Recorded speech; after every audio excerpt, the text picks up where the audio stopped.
Do you need a little more adventure in your life? Of course you do, we all do. But figuring out the best way to experience new places can be pretty difficult on your own. And you probably don't have time to make that happen anyway. That's why I trust Travel with Nikki when my wife and I are looking for new places to explore. Whether your ideal adventure includes hiking through jungles and tubing through caves, two things we actually did on one of our last trips, or if the adventure you're thinking of includes a little more rest and relaxation, maybe in a tropical paradise, Nikki can help you find it. My wife and I have worked with Nikki many times, and she has always been able to craft the perfect trip for us and whoever else is traveling with us. On a recent family cruise, she was able to find us some great excursions that were accessible to all of us, even those with mobility issues. And these were way better than anything offered by the cruise line. Nikki really got to know what my wife and I are looking for on our vacations, and that's what makes our trips so memorable. They're exactly what we're looking for. Nikki specializes in theme parks, all-inclusives, Hawaii and island explorations, but she can help get you organized for whatever type of travel you want. If adventure is calling your name, you can contact her through email. Her address is nikki@travelwithnikki.com, and Nikki is Nikki. You can also head to her website, travelwithnikki.com, to see how she can design a stress-free vacation for you. When you do, make sure to tell her who sent you. And now, on with the show.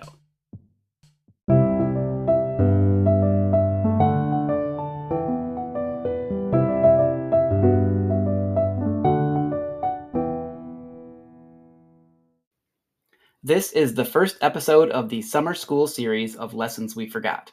Every other week, I'll be bringing you a previously released episode of the show with some updated lessons that I forgot to mention the first time I posted it. This was one of the first episodes of the podcast.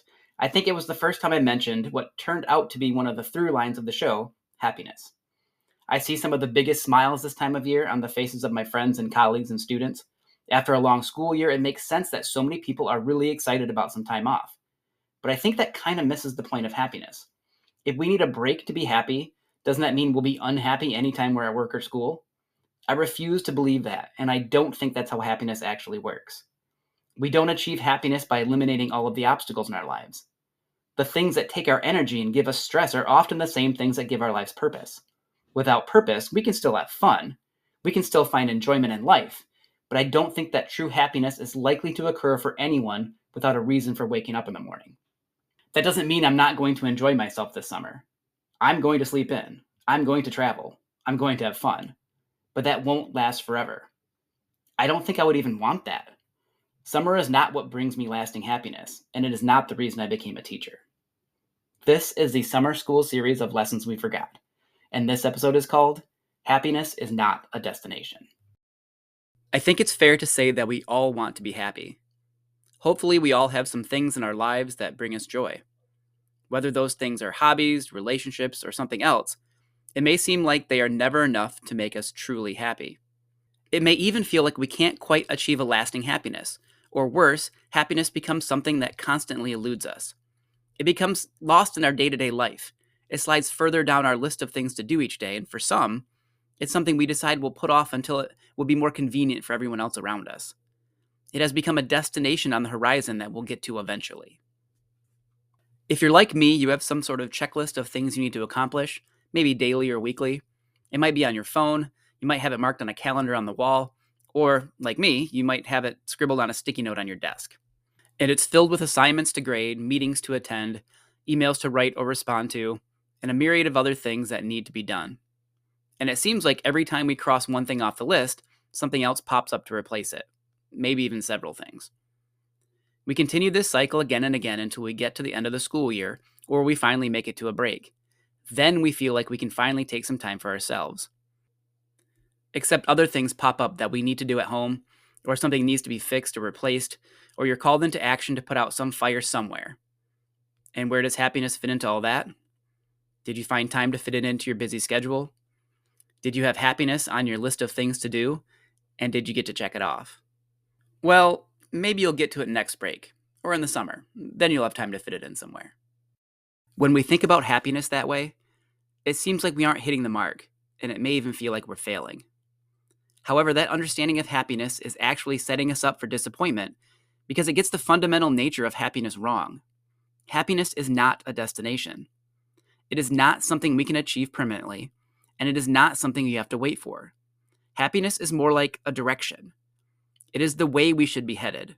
It is the compass that we should follow, and it is the light that shows us the path.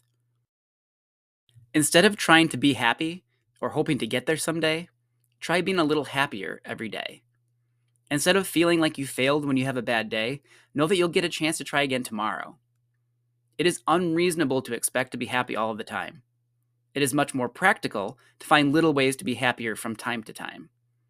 If your goal is happier instead of happiness, if you take each day on its own terms, and if you appreciate the little things that bring you joy, you can be sure you're heading in the right direction.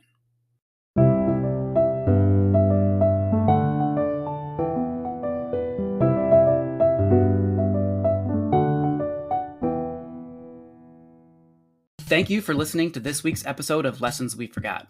I'm the host, Chris Winkle. You can contact me at lessonsweforgot@gmail.com, and you can follow the show or message Lessons We Forgot on Facebook.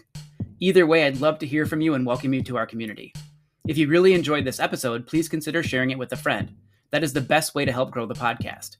If you want to hear more Lessons We Forgot, I post new episodes on Sunday nights. Make sure you subscribe to follow the show on whatever podcast platform you use. And when you rate the show, like an episode, or leave a comment, we can reach even more listeners. If you hate ads just like me, I do have a Patreon site, patreon.com/lessonsweforgot, and for only $1 a month, you can get the show without ads. You can try that out right now for free to see if it's something you'd be interested in. Thanks again for your support.